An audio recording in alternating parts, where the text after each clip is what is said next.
Hey, deserving listeners. So, a friend of mine died recently. His name was or is Jerry Saltzman, and I wanted to share with you an interview that I recorded with him a number of years ago. But before that, I just want to talk about the circumstances. So, he died a week ago, so I'm recording this in late October, so he died in late October of 2023. He was in his mid-80s. I think he was 85. He was a really good friend of mine. He was a therapist and a professor like me. We worked together for many, many years, very closely. He was hit by a car while he was crossing the street in Bellingham, Washington, which is north of Seattle. And I only know what people have told me who are close to him, and the information isn't very detailed because of the circumstances, but I just thought I would share a little bit of that. I don't know why I need to talk about it, but I think I just have to. So just a little background is that he retired from Antioch a few years ago. He was still practicing as a therapist. He switched to a full-time practicing therapist after retiring, and he moved up to a bucolic neighborhood on a lake near Bellingham, Washington, north of Seattle. He moved up there with a bunch of other people I know. They decided to all move up there together. My mentor, Paul David, and his wife, Victoria, and another couple that they are friends with. These are all people that I'm pretty close to. I've had Paul on the podcast before. I've had Joe Schaub on the podcast. Anyway, I could go down that whole rabbit hole. But a little bit on Paul David is that he is by far, I've talked about Phil Cushman being a mentor of mine, but Paul David was the most important person in my career. He really single-handedly shaped my early career and made me who I am today. So anyway, it was those three couples move up to this lake, and they were living up there and enjoying their time being close to each other and being away from the city. But apparently Jerry missed his kids and his grandkids, so they moved back down to Seattle, and they moved downtown. Actually, they moved very close to the Antioch campus, just a few blocks from the campus. So he's back in Seattle, living there, Jerry, with Truce, and he drove up by himself because Truce was out of town. He drove up by himself to have dinner with Paul and Victoria, my mentor, Paul David. And they're having dinner, and afterwards, Jerry was going to drive back down to Seattle, and he drove up to Bellingham, up to the town or city of Bellingham, to get something from the store. And he parked his car on the street, I think a parallel parking, and it was 9 p.m. apparently. He crossed this semi-busy street to go to a store on the other side of the street, and it apparently was not at a crosswalk, and a car hit him. The driver, a woman, she stopped and called 911, and later apparently he died at the hospital. I don't know if he was conscious. I don't know any of the details beyond that. And I think given the circumstances, I don't know how many more details anyone knows, because the only person that I think might have seen it or could bear witness to it would have been the driver. And their statement is, the way that it is, basically what I just said, as far as I know. And I don't know, maybe there'll be more details coming forward in the future, but it's just heartbreaking. I don't know. My mind goes to a lot of different places. Terror, sadness, grief, anger, suspicion. It's hard. Some of you might remember that my mentor, Phil Cushman, died in a very similar way. He was also hit by a car last year. And I don't know if I gave you an update about that, but the long and the short of it is that he, in the evening, I think it was 7 o'clock, but it was summertime, so the sun was still up, but, it was getting dark. And he was walking on the side of the road, and he was hit by a car, and it was a hit and run. And he was on the phone with his best friend when he got hit, apparently, Phil.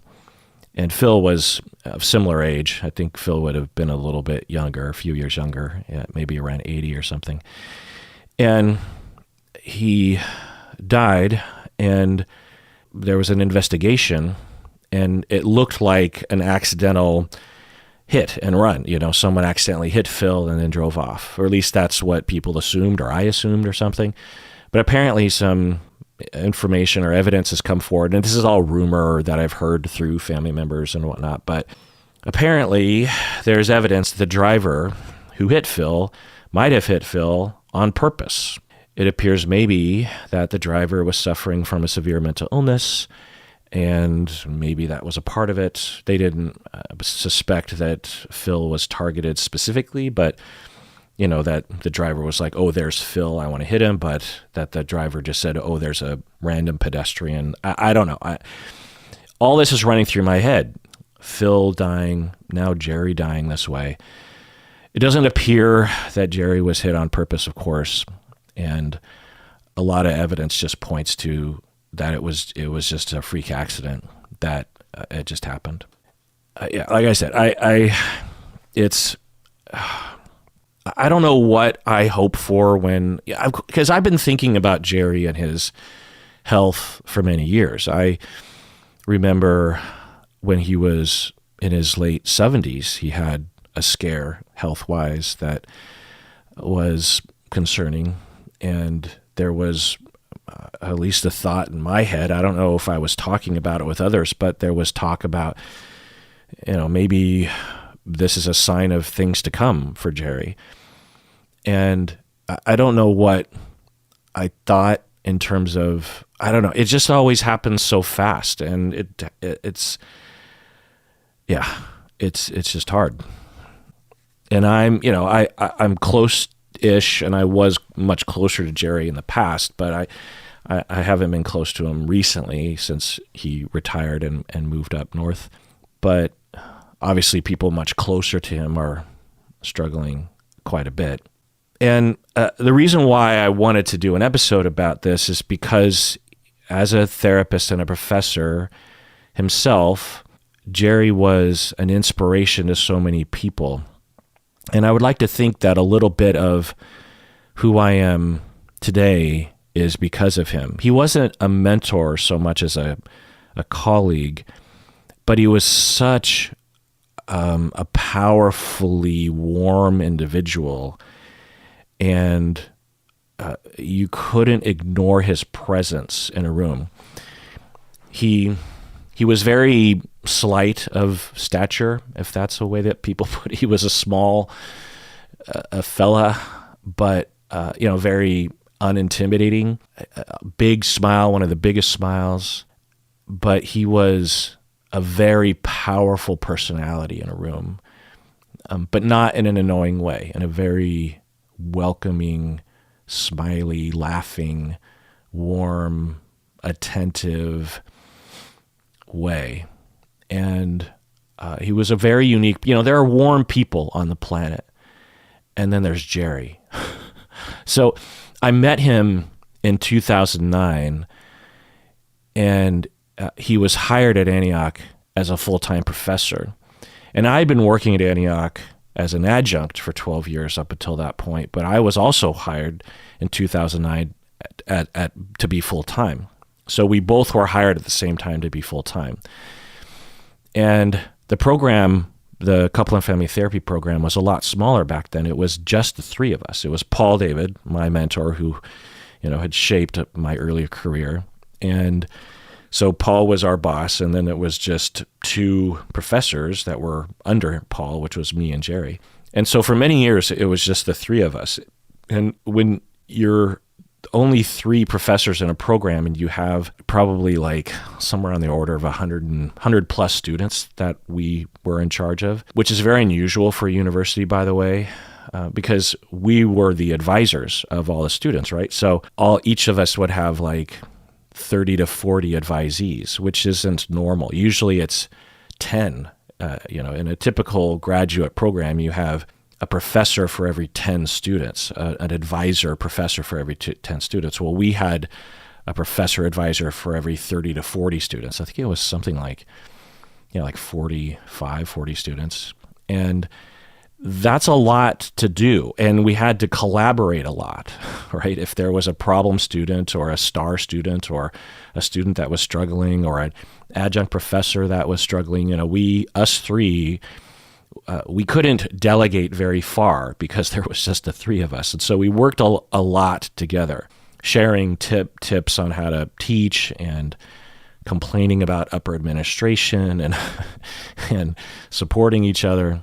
There was a lot of collaboration with the three of us. Now the program, as it stands, I don't know the exact number, but I think there might be somewhere in the order of 15 to 20 professors full-time. I'm not 15 maybe is probably a closer number.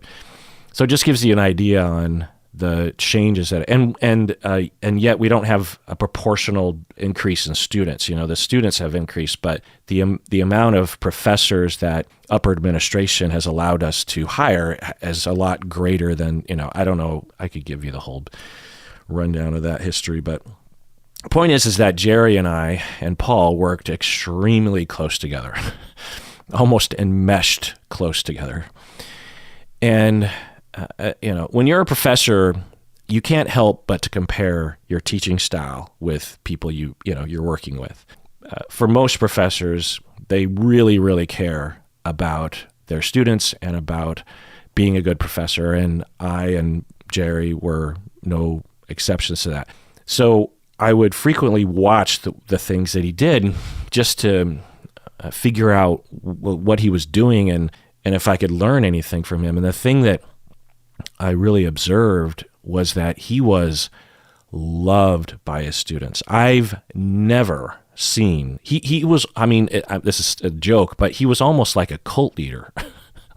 The amount of dedication and love that the students had for this man. I cannot overstate how much the students loved him. He was simultaneously the warmest professor on the planet, the safest, warmest, invitingest professor on the planet. And also, he pushed people way beyond where they would normally go, and the students wanted to go there. Over time, he developed this reputation for that, and students would be on a waiting list to sign up for his classes because they wanted to be pushed. They wanted to go beyond their limits. It was this, the classes, he taught a bunch of classes, from very didactic academic classes like ethics to other classes that he designed. There was this class that he designed called Internalized Oppression that became very famous in the circle of Antioch. And in this class, it was well understood, and he would screen students prior to them signing up. He would tell them, by the way, in this class, you are going to be personally challenged, and you will likely have a number of breakdowns emotionally. I will be there with you, as he would say. I'm going to be there with you, but you will not come out of that class you're not going to get through the class by just sitting in the back and taking notes and observing. You're going to get in the mix of it, and if you resist, I'll find a way in there. So don't sign up for this class if you don't want that. And some students, very few, but some students would hear that and say, look, I don't know if I want to do that. So it was consensual, of course, but students would come into the class saying, well, I knew it was going to be emotional, but I had no idea how emotional it was going to be. And at the same time, Jerry was teaching clinical skills and theory and all that stuff. He was very buttoned up around that. So because I'm good with math, I guess, and an Excel spreadsheet, I became the outcomes manager for our program. And a part of the outcomes management is to survey all the students as to their satisfaction with each class and professor and to keep track of it all. And every year when I compiled all the data and wrote the report, Jerry was always number one in terms of student ratings. And that's quite a feat because, there's dozens of professors and plenty of professors, including yours truly, take their job very seriously and try to do well by their students. But Jerry was always number one, by far, because students, like I said, loved him no matter what he taught. And that's the other thing. So he's in his late 70s, and he's teaching a full load and more classes. He would. I always knew I could depend on him. If a professor dropped out and it was a week before the quarter started, the term started, and I didn't have a professor to teach a class, I could call Jerry and ask him to teach it, and he would say sure. And he wanted to do it. He loved being a professor. I mean, for me, for example, the people would ask me to teach extra classes, and although I would have liked to do it, I never agreed to it because I was stretched thin as it was. And I just thought, no, I don't care if you pay me extra. I don't have the time. But Jerry always did it because he just loved it. And he always had this pretty robust practice on the side, and he supervised a lot of clinicians as well. I mean, he was just 24/7. He just was very energetic, very dedicated, and he cared. He cared. It makes me cry thinking about it, honestly. So back in 2016, while I was program director of the Couple and Family Therapy program at Antioch, Seattle, I actually started a second podcast for the program called, I believe it was called the Couple and Family Therapy Podcast. And to be honest, I don't know if it's up or not. I might have taken it down from the internet, but I have all the recordings anyway. And one of the very first episode was me interviewing Jerry, and I thought I would play that for you here. So here's that interview. Hello and welcome to the Couple and Family Therapy Podcast at Antioch University, Seattle. I am your host, Dr. Kirk Honda. I am chair of the program, and I'm also a licensed marriage and family therapist. As part of our series on faculty interviews, I asked Jerry Saltzman to come to my office and to record a podcast in which we interview him and learn more about him. Welcome to the podcast, Jerry. Thanks, Kirk. Well, what can I say about Jerry as an introduction? Jerry has been full-time faculty in the Couple and Family Therapy program for 8 or 9 years. Something like that. And he is a well-known fixture at Antioch. And the thing that I will say about him is that everyone loves Jerry. You know, this TV show, Everyone Loves Raymond? Well, that was a fictional character. Jerry's real, and everyone loves Jerry. When we are at graduation and we're doing the ceremony and the caps and gowns and the faculty are being introduced, the students will cheer for their faculty members, and Jerry always gets the loudest cheer.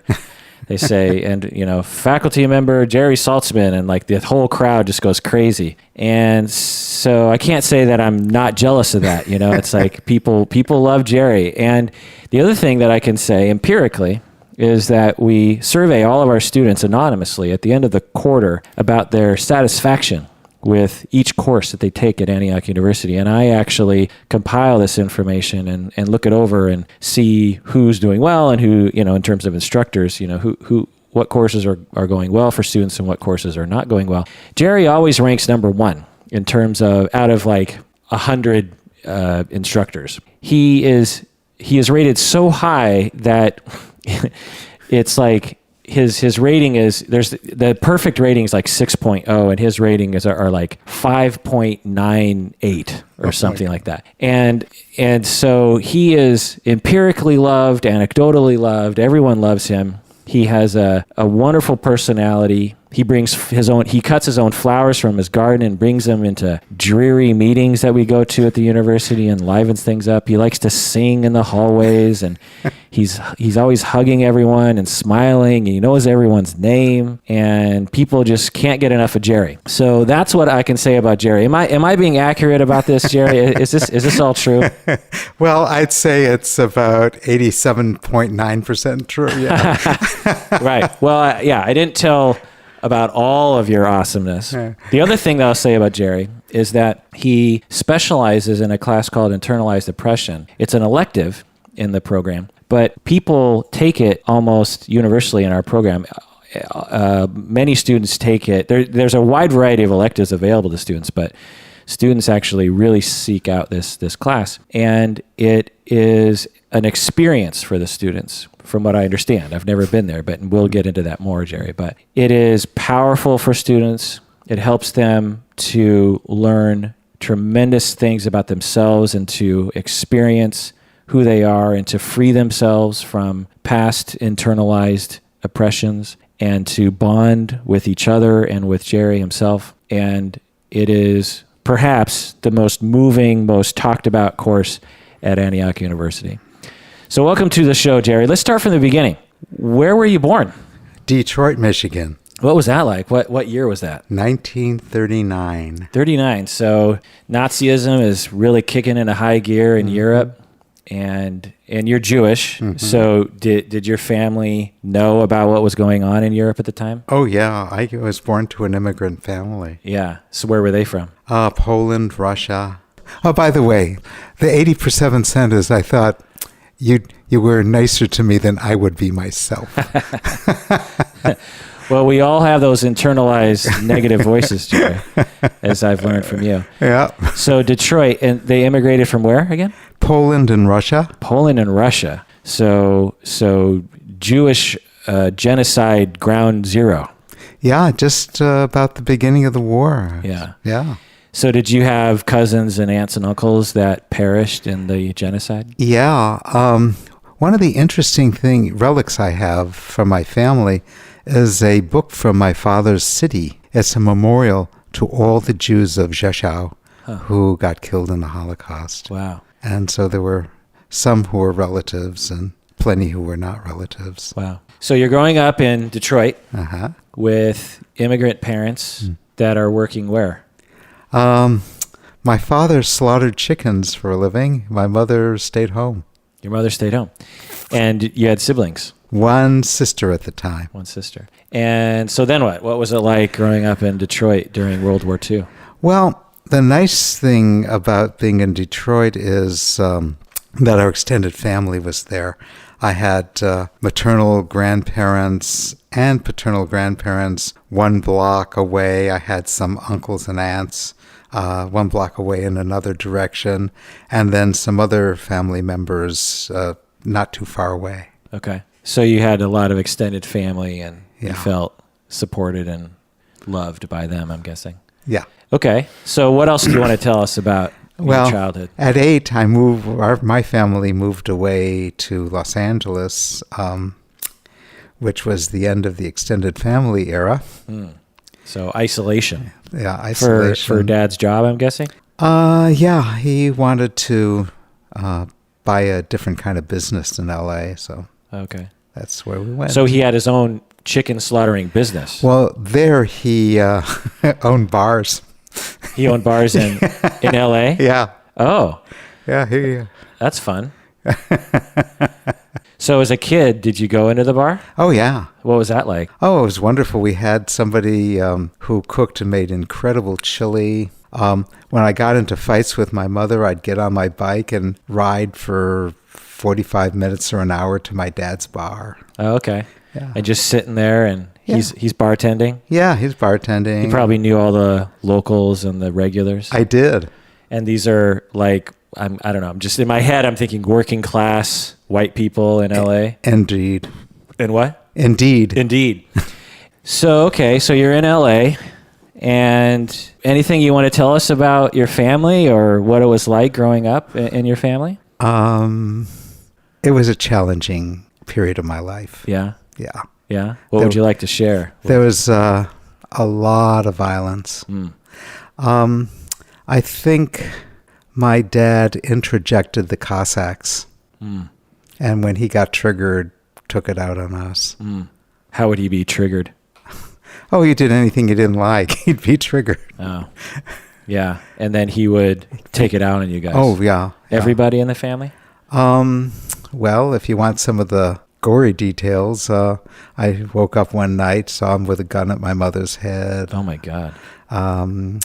When my sister was afraid of her first grade teacher and came home early. He came home, took her to the ocean, and started to drown her. Oh my God. If I did anything slight, I'd get severely beaten. Oh my God. Yeah. Wow. It was pretty hard. And what's interesting, he was far more loving than my mother was. Interesting. Yeah. So he was loving, but when he got triggered, he had witnessed tons of murders in Poland. So that stuff started playing. Right. Right. So traumatized and proceeds to traumatize his own family. Yeah. So you have positive memories of him as well. Oh, yeah. You said when you would fight with your mom, you'd go to him. Yeah. Yeah. Well, she was humiliating. He was brutal. And sometimes brutality went over humiliation. Interesting. Gosh. Stuck between a rock and a hard place on that one. It was. Yeah. Well, okay. So that's heartbreaking. It's pretty sad. Yeah. I'm here at 77 talking about it, so it couldn't have been that devastating. After decades of therapy. Yep. And self-reflection. So then what? You go to high school? Yeah, I went to high school, then I went to UC Berkeley, and then I went to UCLA. So we're talking what? Like I graduated late 50s, mid 50s? I graduated in 1957. Went to Berkeley for a couple of years, then I transferred to UCLA. So we're talking the burgeoning of beat culture, beatniks. Yeah. Right? Yeah. And philosophy and a little sprinkling of communism in there. And yep. Yeah. What was that like? Well, it was interesting. Philosophy was UCLA was one of the bastions of English analytic philosophy that looked at even social issues for a very specific lens. So it was half engaged in really social justice work and half looking at it from an ivory tower. Ultimately, I wound up teaching philosophy. I went to philosophy because, quite frankly, I was afraid of the world. Really? Philosophy was highfalutin and pretentious. And distancing. And you could just hide from the world. But no one wants to talk to a philosophy major. Right. Yeah. So that's really why I did it. And you were young, and so we're talking like 60s by now. Yeah, late 60s. Did you go right into philosophy after studying it, or did you? I was an undergraduate major. Then they offered me a graduate assistantship, so I did graduate work, and then got married, and we were with child, so I got a full-time job teaching philosophy. Well, that's interesting. So they must have really thought you were smart and charismatic enough to teach a class. I loved to teach. Yeah. That was fun. Yeah. Yeah. So backing up a little bit, what do you remember about the 60s? Tell me, Jerry. It's the decade I always thought I should have grown up in. Well, I lived in the 60s in a place called Topanga Canyon. Married somebody who was a hippie, but far more of a hippie than I was. Lots of pot. Yeah, I was going to say, what does that mean? She smoked more pot than you? Much.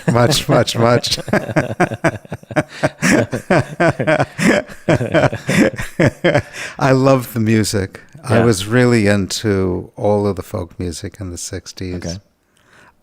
Actually, that's where I could really express my heart at that time. It was really nice. Yeah.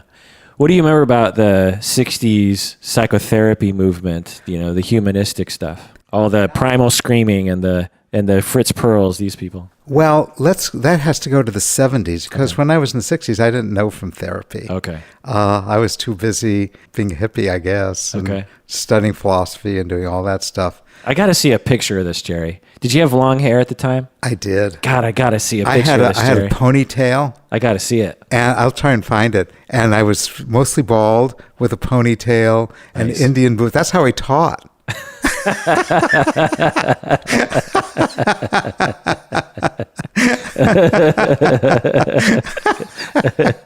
I got to see this, man. I got to see it. I'll try to get some photos out from wherever, if we keep them now. So you're teaching at UCLA, is that right? UCLA and Cal State Northridge. Cal State Northridge, okay. And is that in LA? It's Northridge is in the San Fernando Valley. Okay. And so you really like teaching. You love it. I did, but I got disenchanted with philosophy. Yeah, why? Undergraduate students really don't want to learn about. Oh, you were teaching undergrad. Yeah, I was teaching undergraduate courses, and I was good. I made it fun. Yeah. But really, it was not as satisfying as they weren't students like I was. Right.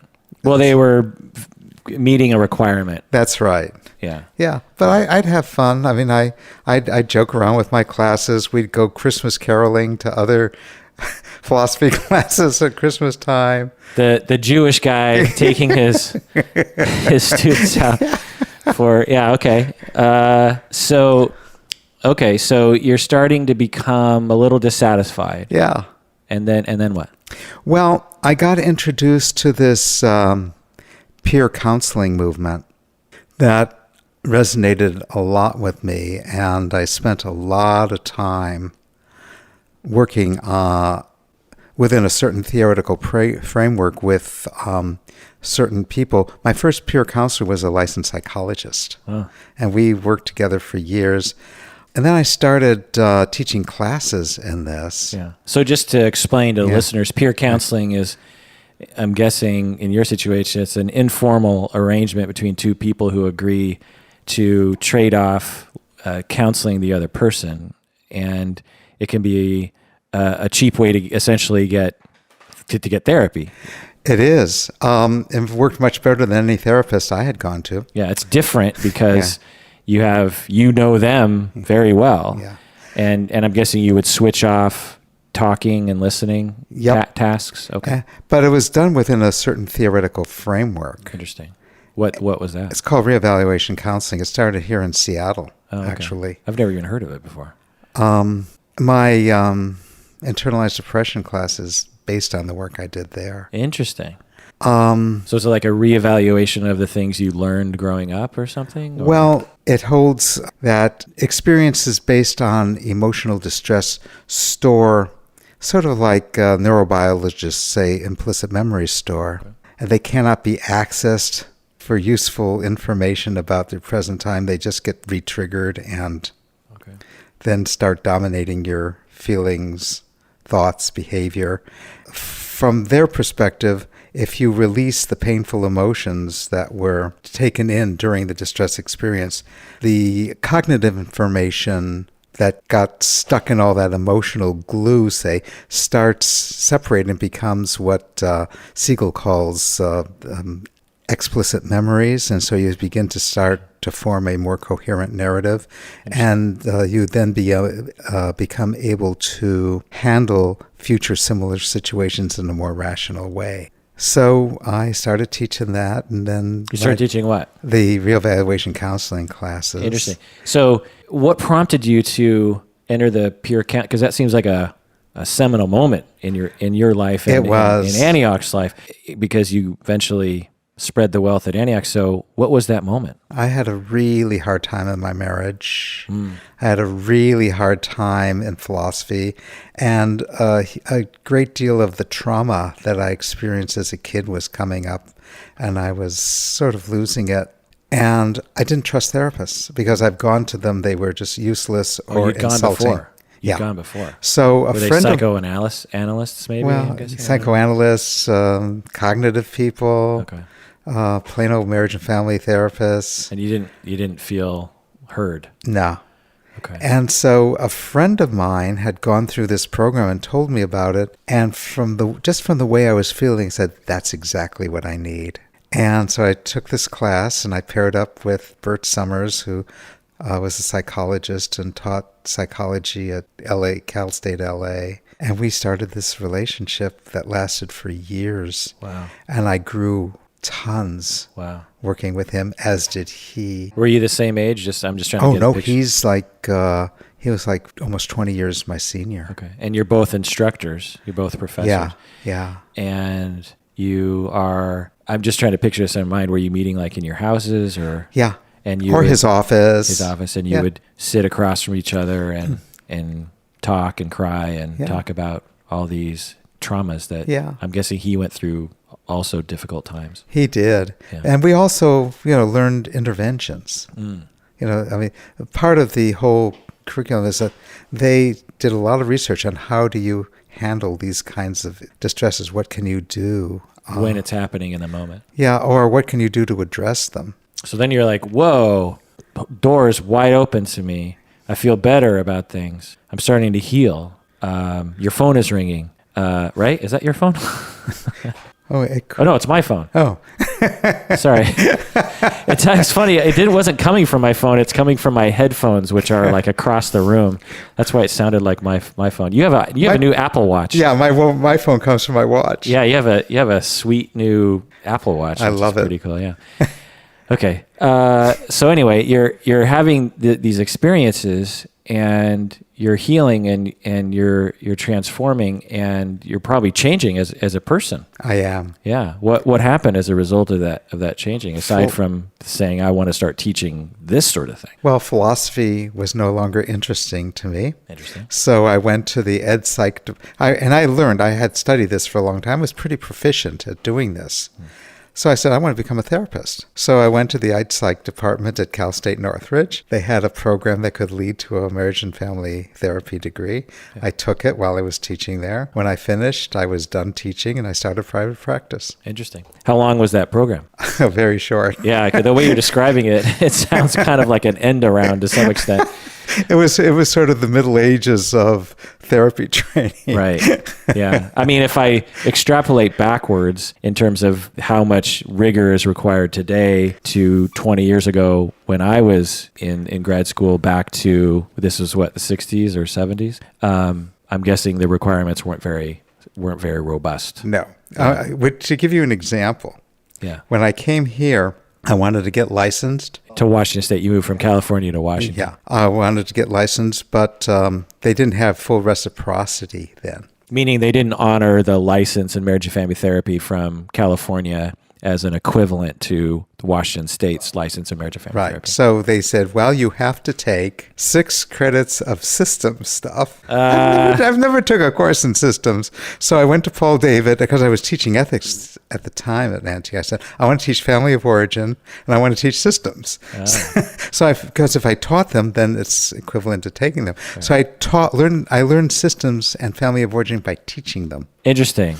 I want to come to that in a second, because that's fascinating, because again, that's another important step in our story here. So now you're becoming a therapist, you're going to private practice, your people are coming to your office and talking about their issues, and this is the 70s? I started my practice in about 72, something like that. So we're talking Nixon, and the disco era is about to begin. And yeah. What was the 70s like, Jerry? I was alive during this time, so I remember a little bit of it. Well, I still lived in Topanga Canyon. Okay. So the 70s in Topanga Canyon were Neil Young, who was a neighbor of mine, Sissy Spacek, who was a neighbor of mine. We had a nice community. We did all kinds of interesting things. In Topanga, I was heavy into Eastern European dancing. I used to go 4 or 5 times a week and dance. I used to teach dance classes in Topanga. Did you have a ponytail then too? I probably cut it off in about 76, 77. Man, I gotta see pictures of this. Gotta see pictures of you dancing to Eastern European folk dancing with the outfits in 1972. It just sounds fabulous. It was fun to me.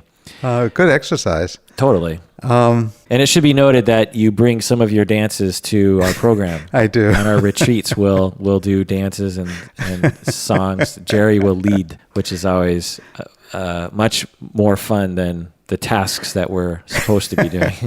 I remember I did an institute for the AMFT conference in Portland on playfulness. Yeah. We started off with a dance. We started dancing. Everybody started doing this children's dance. It was really cool. So then you're teaching. You're in private practice, and you're teaching at Northridge. I stopped. Oh, you stopped teaching? Yeah, I stopped teaching. I started doing workshops. Okay. Because reevaluation counseling is very committed to using what they know about human distress and recovery and tackling social issues. Okay. So I would do workshops on allies to people of color. I would do workshops on allies to LGBTQ folks.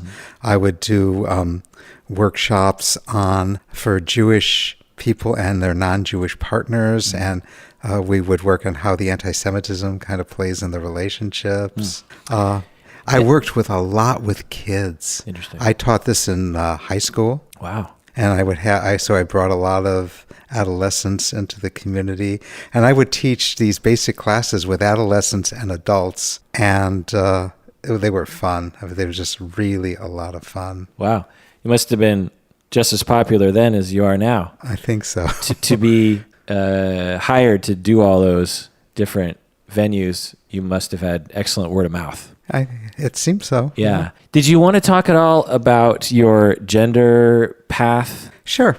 So there were certain incidents right around my birth that gave me the idea that I was in the wrong body. It all came out really during my first marriage. Funny thing, my first wife's uncle did sexual reconstruction surgery, and I seriously considered going to Uncle Leo and becoming one of his patients. I mean, it was pretty hard on me. I mean, I used to get a lot of targeting as a kid. I've sort of figured out how to manage that and engage in sports and do a bunch of other stuff, but it's always plagued me. And then I started bringing it to some counselors that I worked with here in Seattle when I used to come up here for counseling intensives. And I started working on that and accessing them and crying and crying and crying and crying and crying.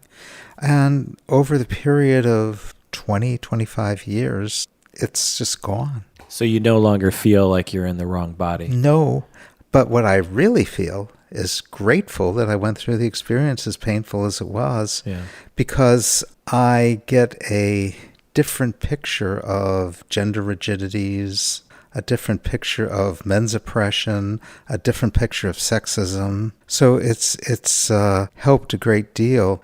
Funny, I went to see the Danish Girl recently, and I thought, I got to go have about 7 therapy sessions about that, because a lot of the pain came back.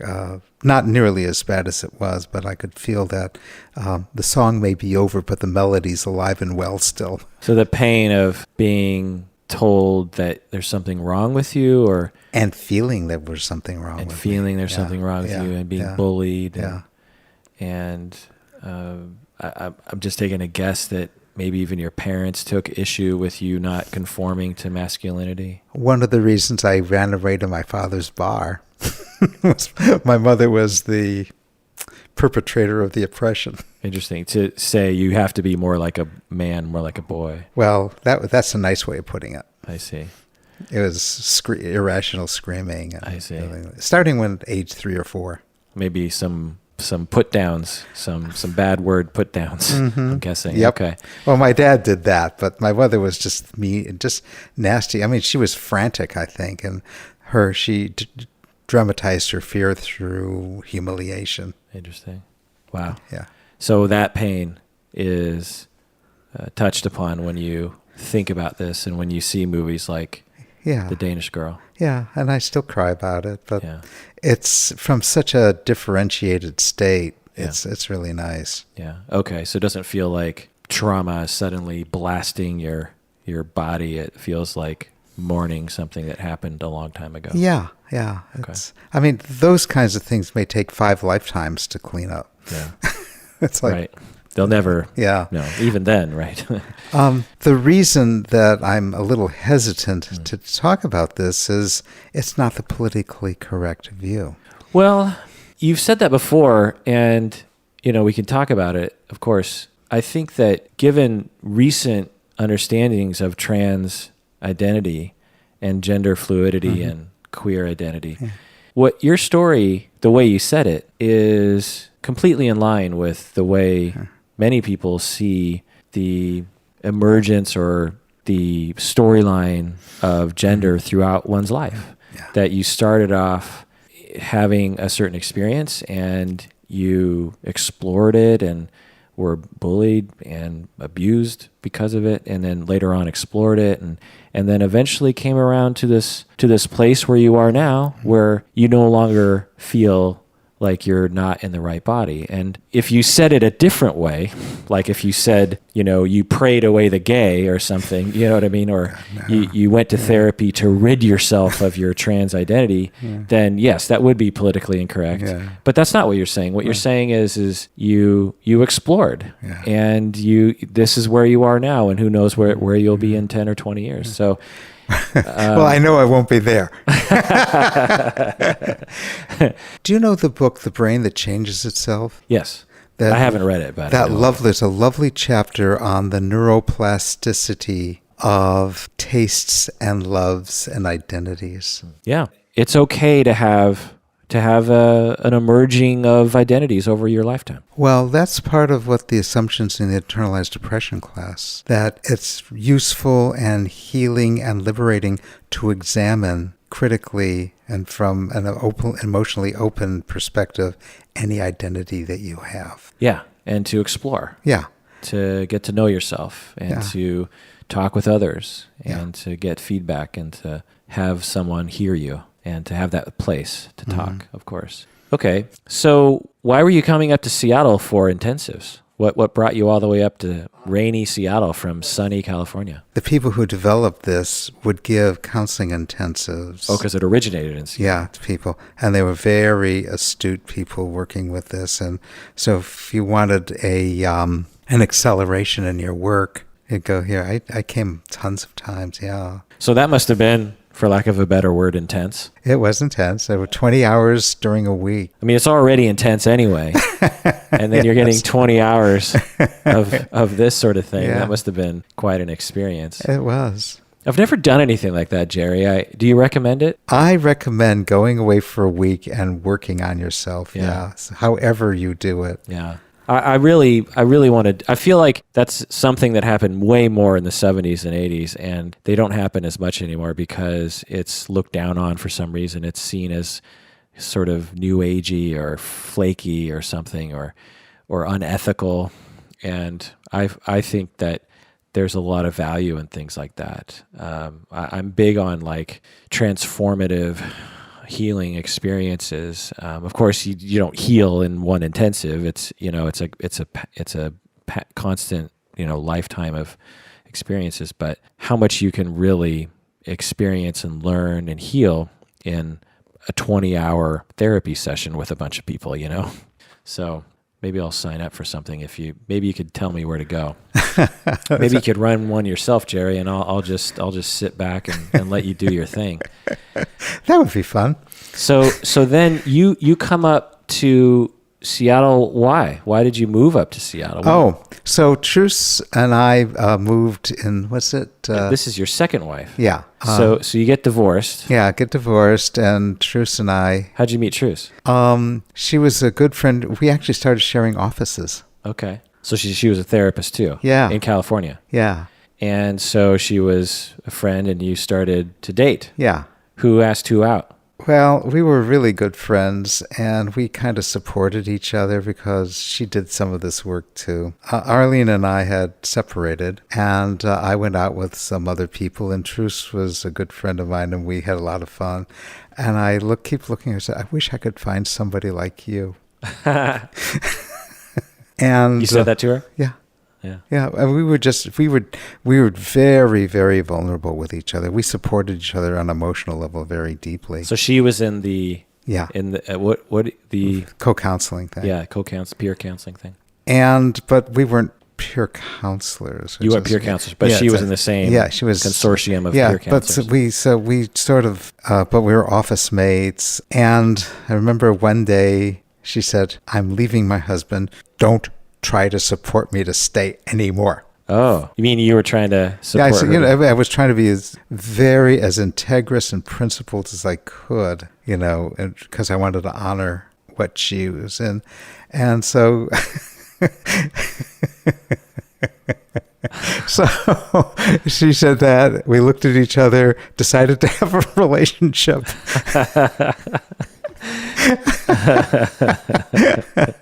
And, we were off to the races. Wow. That's so Jerry, I just have to say.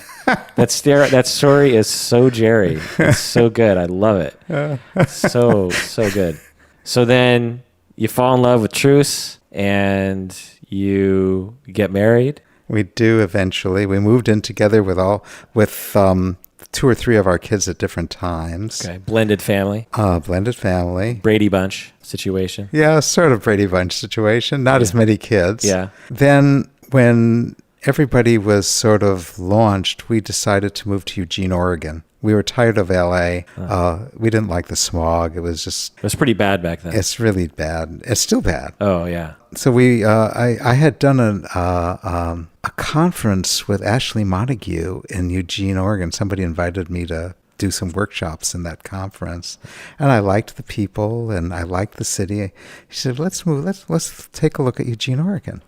So we looked at Eugene, Oregon, and said, "Well, how are we going to live?" "Well, we'll go back to LA a week or so a month and have our practices." Interesting. And then we could do phone sessions with people because we're licensed there. We could do that. Yeah. We did, and then we developed a lot of community stuff and did a lot of work in Eugene.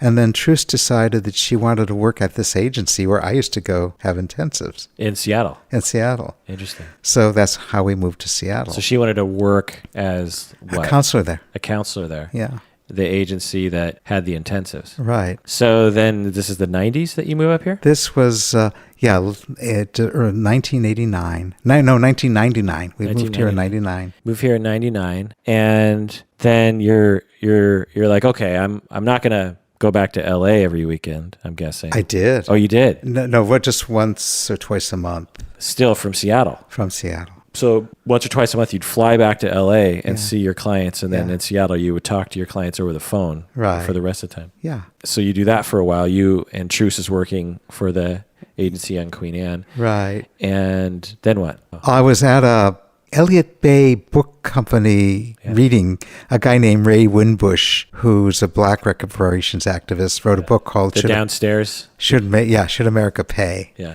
So I went there. I knew who he was. I knew he knew Ada Hakim, who was the head of Cure. And so, he and I were just chatting across the room, with her regards and this and that. And this woman came up to me and she said, "I go to Antioch University and I would like you to be on my master's committee on ancestral healing, and I would like to do an independent studies with you." Really? Okay. All right. So this is in the aughts. This is in the zeros. Yeah, this is like 2004, something like that. So an independent study student is a student that it's non-clinical, and they're getting a master's in psychology. Yeah. And they get to shape their degree. So they're not training to be a therapist, but they're getting a master's in psychology. And some student was in the audience hearing you converse with the author and said, "Oh, I want that guy on my committee that will evaluate my work in this independent study class because I want to learn from that guy." Yep, that's about what it was. So then you come in, you probably meet Ned, who is in charge. Actually, I met Gwen. You met Gwen? Because Gwen was on our committee. Okay. So Gwen was probably head of the committee and you were like secondary. And then you and Gwen sit down and get to know each other and hit it off like what do they call? Like thieves? Do they say that? You hit it off like thieves? Is that a saying? We were as thick as thieves? Thick as thieves? We liked each other a lot. And Gwen Jones, she taught at Antioch for, I don't know, something like 27 years or 30 years or something. And she was actually my multicultural perspectives instructor in the mid-90s. And she was known as the multicultural perspectives guru, shall we say, and was for many years. And man, I miss her. I miss her so much. She left, like 3 years ago, I'm guessing? Couple years ago. It just seems like, why isn't she around anymore? I mean, she was such an important cornerstone and such a great person to be around. I mean, I'm just picturing her in my mind. I'm just like, man, I miss her so much, You don't know what you have until they're gone, I guess. So you meet her, and then what? Does she offer you to teach at university, or? No, I said when I was a philosophy professor, my specialty was ethics. Yeah. Do you ever need anybody to teach an ethics class? Is it the same thing? I mean, no, yeah, it's not at all different. But I figured if I could teach anything, I could teach ethics. Yeah. Well, it's funny because in philosophy ethics, my understanding is they're really quite different topics. They're the same name, but different. It's very different. Yeah. So she said, well, we actually need somebody to teach it this quarter. Whoa. Yep. Typical Antioch. My God.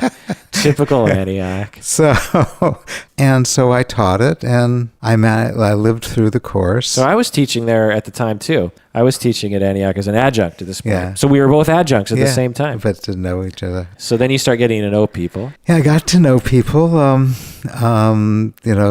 People seem to like the course a lot. Yeah.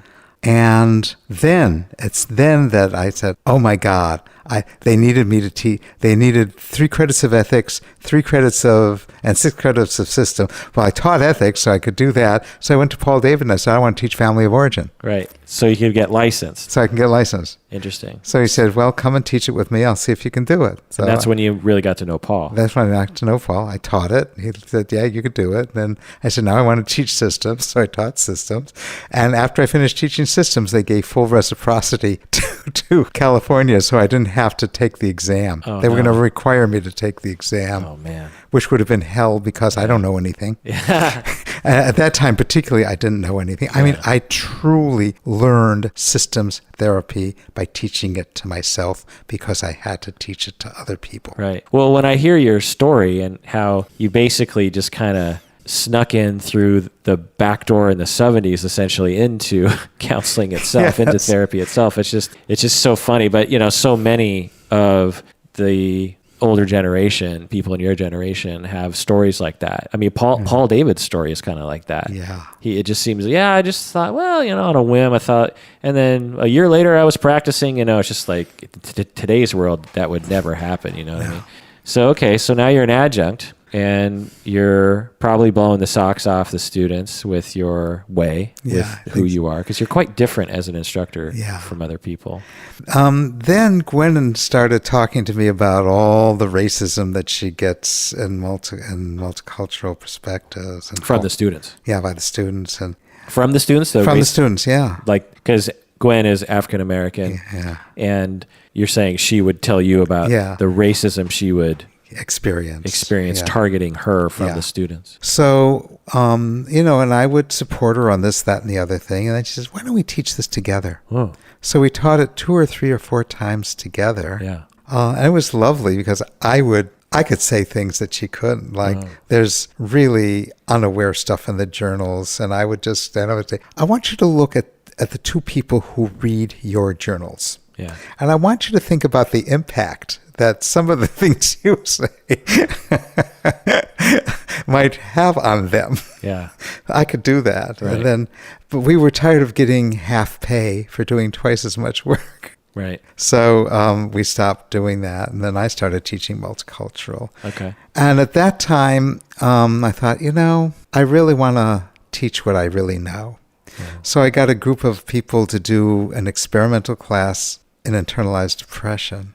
The whole premise of the class is that social oppression defined really widely, not just exploitation, but making assumptions about groups of people that are incorrect and acting on those assumptions that become chronically hurtful to them, like children. Preconceived notions about children. Yeah, what they can or cannot do. Regardless of ethnicity or... Right, just as children. Yeah. Is the biggest source of our emotional pain and dysfunction. And what I wanted to do is teach people how to, 1, understand it, and 2, how to address it. And since I've had experience in doing this for years, and it's a part of my practice, I thought it might be a useful course. Interesting. That is so interesting. It's like a through line throughout your entire life to now, in which internalized oppression is the most popular elective in our program. Yeah. That's so interesting. It's, and it's probably the most demanding class in the curriculum because it requires a ton of courage and integrity. And you and I talk frequently about the trials and tribulations of internalized depression. Yeah. So at what point did you become full-time faculty then? Carol Stanley became the dean of psychology. Right. And they needed somebody to replace Carol. And you were an adjunct. And I was an adjunct. Paul said, you have one day to decide. That's so funny. He did the same to me. Yeah, you were the quarter after I was. Oh, I was the quarter after you. Yes. Oh, that's funny. This was in April. He says, you got to make this decision now. Wow. All right, I'll do it. Essentially, Paul David, chair of the program, go back to episode 1 in which I interview him. He has someone in his program get promoted actually above him to dean of psychology. And so he needs, and they don't teach in that position. And so he needs another CFT full-time faculty person. He scans his adjuncts for someone to bump up, and he looked to you and said, I want you, and you got to give, and you got one day to figure it out. And you said yes. And so you joined. And then where do we want to tell the listeners where you're going and what you're up to right now? Well, at Antioch, we're starting a multicultural counseling certificate program. And so what I've done is developed a new course that'll get its inauguration next year called Developing Attunement Skills in Multicultural Therapy. Right. And it's sort of Internalized Depression Part 2. It will be far more clinical, I'm guessing. It'll far more be far more fishbowls, more coached counseling. Helping people conceptualize the precise way in which the hurts get laid in by whatever oppression the client's dealing with, and ways of addressing that. Okay. That are more attuned. So still very experiential in that. Yeah. In the fishbowls, you have the class of 13-ish people, and there is a therapist student and a client student, and the client student talks about their own personal life, correct? And then you're sitting next to the therapist, coaching them on how to be effective in this form of therapy of being attuned to the internalized depression of the clients. Or where their own I work with them on where their own internalized depression blinds them. Right. Which, as therapists, we all have to do. Yeah. And what we're known for at Antioch, which I'm proud of. And the other thing we're going to be doing is this seminar for the final project in the class, which is we haven't figured out exactly what we want people to do, but some kind of social liberation project using therapy. Social liberation project using therapy. What would that look like? I take the internalized depression course as teaching therapy as a vehicle for social liberation. One of the things I like to do is demonstrations with people on their privileged identities, because our internalized victimization doesn't always allow us to look highly upon, let alone think of as allies, people in privileged groups with respect to us. And so what I try to do is work with people on the actual pains associated with having that identity and what they lose, which helps them open up a little bit about not acting on the identity as much, and lets people who've been in oppressed situations with respect to people who are in those groups become a little more compassionate and think, oh my gosh, maybe I could do this. And the highlight of this was being able to counsel people who have had oppressive attitudes toward Jews, model what somebody who doesn't buy his own internalized depression can do in helping those people from their oppressive attitudes, or give them up or modify them. Wow. Because there's something that goes on in multicultural conversations that troubles me, and I think keeps oppression in place, which is powerlessness and feeling victimized. And so a lot of people say, well, why should I teach those people how to be with me? Well, because they can't learn from each other since they don't know. And just to put a fine point on what you're saying, you are working, say, with a white male, student, cis male, and he is coming from a ton of privilege. And instead of the traditional way of saying, well, you've got privilege and blah, blah, blah, so never mind you, you actually will take a similar approach to him and say, you have experienced oppression and pain as a result of the privilege that you've been given. The pain that you've experienced is just as real as other pains of people, of oppressed people. Am I saying this right?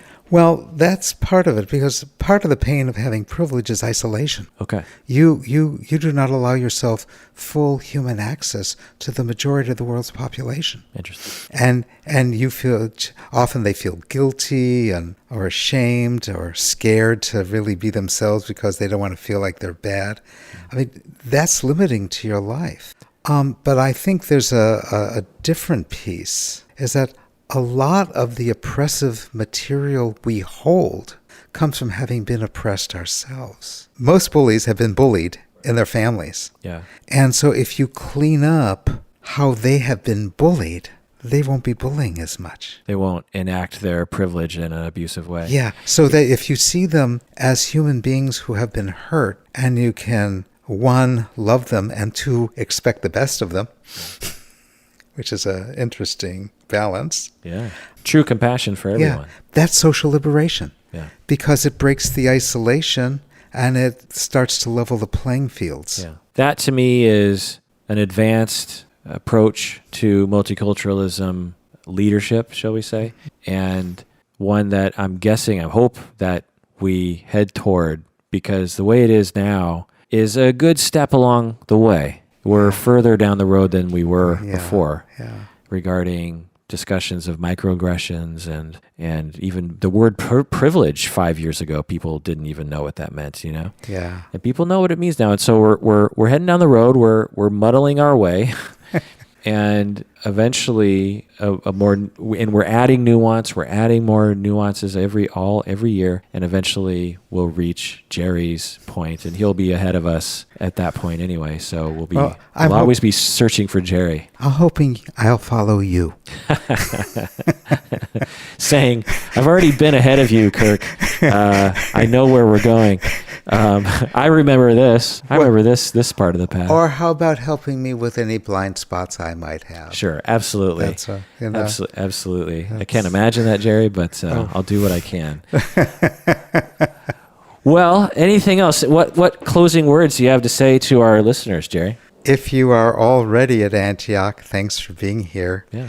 It's because of you that we get to do what we do. Yeah, it's true. And if you're considering coming to Antioch, please join us. You'll be in for a very fascinating ride. Well, that does it for another episode. Thanks for joining us out there. Please take care of yourself because you deserve it. You truly do.